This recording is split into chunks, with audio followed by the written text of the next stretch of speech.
সোহরাওয়ার্দী উদ্যানে জামায়াতে ইসলামের জাতীয় সমাবেশ আজ রাত থেকে সমাবেশ স্থলে দলে দলে জড়ো হচ্ছেন দলটির নেতাকর্মীরা। এ বিষয়ে বিস্তারিত জানতে সরাসরি সংযুক্ত হচ্ছি সহকর্মী স্বপন আহমেদের সঙ্গে। স্বপন, আজ জামায়াতের সমাবেশকে কেন্দ্র করে কেমন দেখছেন উপস্থিতি জানাবেন।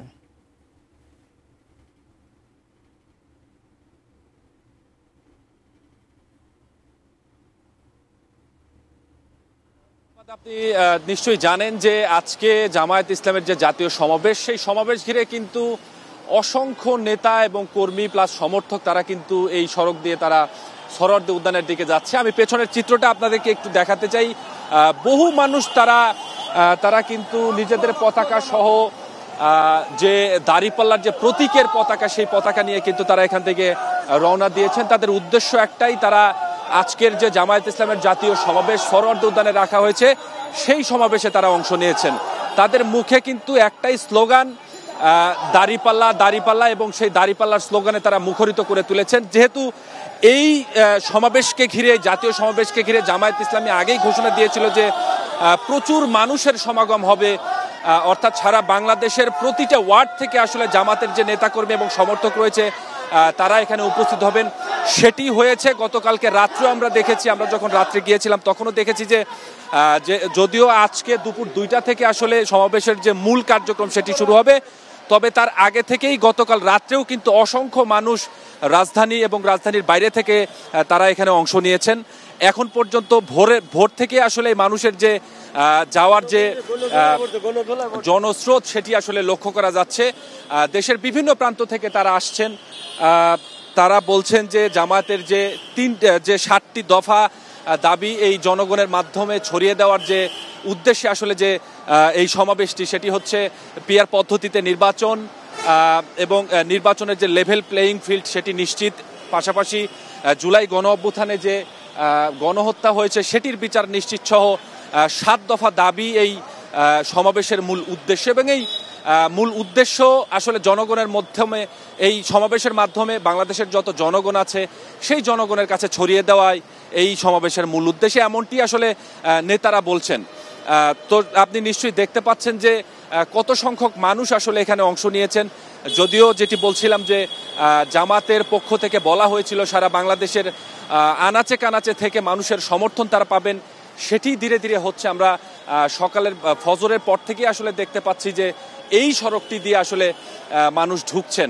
যদিও শুধু এই সড়ক নয়, রাজধানীর সোহরাওয়ার্দী উদ্যানকে কেন্দ্র করে যে সকল সড়ক রয়েছে প্রত্যেকটি সড়ক দিয়ে আসলে মানুষের সমাগম কিন্তু এভাবেই জনস্রোতের মতো আসলে সোহরাওয়ার্দী উদ্যানের দিকে ঢুকছে।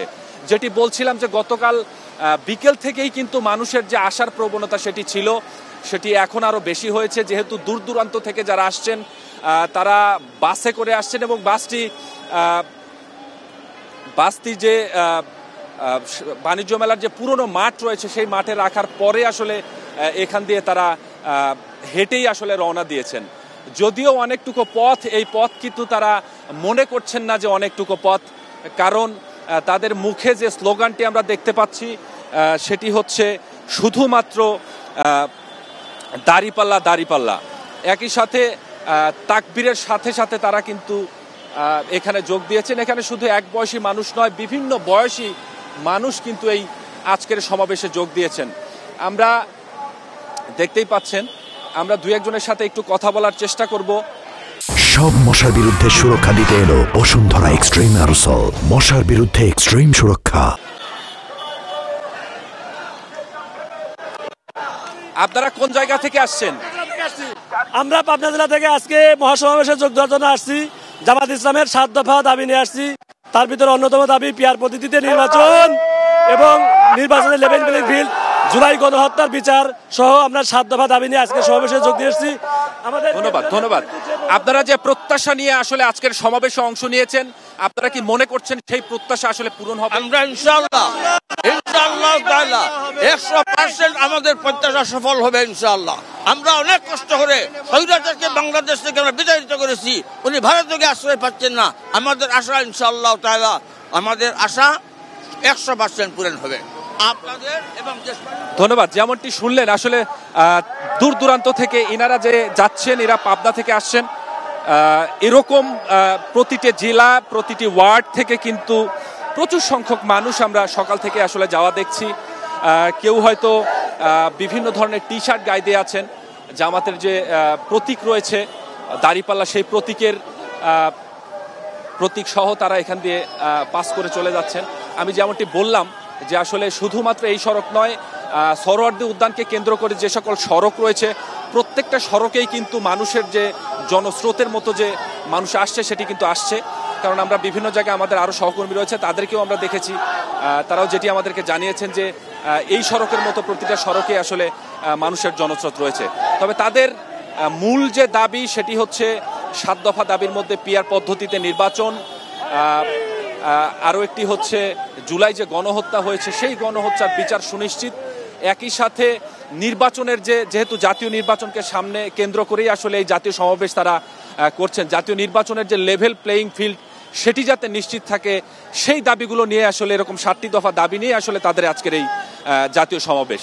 যেটি বলছিলাম যে প্রতিটি মানুষ যারা এখান থেকে যাচ্ছেন তাদের প্রতি একটাই তারা একটি কথাই বলছেন যে যেন এই সমাবেশের মধ্য দিয়েই বাংলাদেশের যে মানুষ রয়েছে 18 কোটি মানুষ, সে 18 কোটি মানুষের কাছে আসলে জামাতের যে প্রতীক, জামাতের যে চাওয়া ভবিষ্যৎ বাংলাদেশ নিয়ে, সেই বাংলাদেশের রূপান্তর হবে এই আজকের জমায়েত এবং জাতীয় সমাবেশের মাধ্যমে, এমনটা তারা প্রত্যাশা করছেন।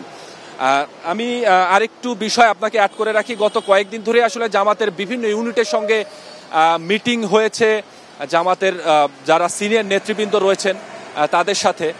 তারা কিন্তু আমাদের ওই সব মিটিংয়ে বলেছিলেন যে আজকের যে সমাবেশ হবে অর্থাৎ জাতীয় সমাবেশ হবে, এই সমাবেশ কিন্তু ঢাকা শহরে সবচেয়ে বড় সমাবেশ। কেননা এত বছর পরে আসলে এত বড় একটি সমাবেশ আয়োজন করেছে জামায়াত ইসলামের পক্ষ থেকে।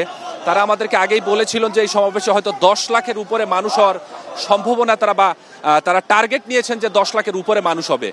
তো আমরা গতকাল রাত্রে যখন গিয়েছিলাম তখনই আমরা দেখেছি যে অসংখ্য মানুষের আসলে জনস্রোত রয়েছে, অর্থাৎ সমাবেশী স্থলে একদম ফ্রন্টে যারা থাকবেন তারা আসলে এখন যারা যাচ্ছেন তারাও আসলে সেই ফ্রন্টে বসার সুযোগ পাবেন কিনা এটি নিয়ে আমাদের সন্দেহ রয়েছে। কেননা গতকাল রাত্রে আমরা যখন সেই সমাবেশী স্থলে গিয়েছিলাম তখনই কিন্তু অসংখ্য মানুষ যারা শুয়েছিল, বসেছিল এবং অনেক স্বেচ্ছাসেবক কিন্তু আজকের এই সমাবেশ ঘিরে তারা কাজ করছেন।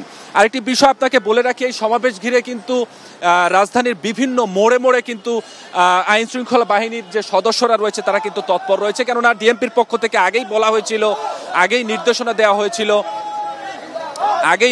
দেওয়া হয়েছিল যে এই সমাবেশ কেন্দ্র করে যেন আইন শৃঙ্খলার কোনো বিঘ্ন না ঘটে। অতএব পাশাপাশি এই সমাবেশ ঘিরে 4 জোড়া বিশেষ ট্রেনের ব্যবস্থা করা হচ্ছে, অর্থাৎ দূর দূরান্ত থেকে যারা বাসে আসতে পারেন না তাদের জন্য কিন্তু ট্রেনেও আসার ব্যবস্থা রেল মন্ত্রণালয়ের পক্ষ থেকে করা হয়েছে। তো সব মিলিয়ে আজকে জামাতের যে প্রত্যাশা, জামাত ইসলামের এই সমাবেশ ঘিরে যে প্রত্যাশা ছিল যে 10 লাখ মানুষের একটি সমাগম সোহরাওয়ার্দী উদ্যানে হবে, সেই প্রত্যাশা কিন্তু পূরণের দিকে যাচ্ছে। অর্থাৎ সকাল থেকে যে পরিমাণ মানুষ যাচ্ছে তারা কিন্তু এতে বোঝাই যায় যে কি পরিমাণ মানুষ আসলে হবে। তো সব মিলিয়ে আমি আরেকটি বিষয় বলতে চাই, এখন যারা যাচ্ছেন তারা হয়তো সামনের দিকে বসতে পারবেন কিনা সেটি নিয়ে সন্দেহ রয়েছে। কারণ আমরা রাত্রে যখন যাই তখনই হয়তো মানুষের যে সমাগম সেটি সামনের ফ্রন্টের দিকে কিন্তু অনেকটাই বেশি ছিল। তো সব মিলিয়ে আনন্দ উৎসবের সাথেই আসলে দাঁড়িপাল্লা প্রতীকের স্লোগান দিয়ে জামায়াত ইসলামের যে সকল নেতাকর্মীরা রয়েছেন দেশের বিভিন্ন প্রান্ত থেকে বাসে, ট্রেনে, লঞ্চে করে তারা সোহরাওয়ার্দী উদ্যানের দিকে যাচ্ছেন সমাবেশকে সফল করার উদ্দেশ্যে। তো এই ছিল আমার কাছে জামাতের যে আজকে সমাবেশ, মানুষের যে জনস্রোত সেখান থেকে সবশেষ অবস্থা।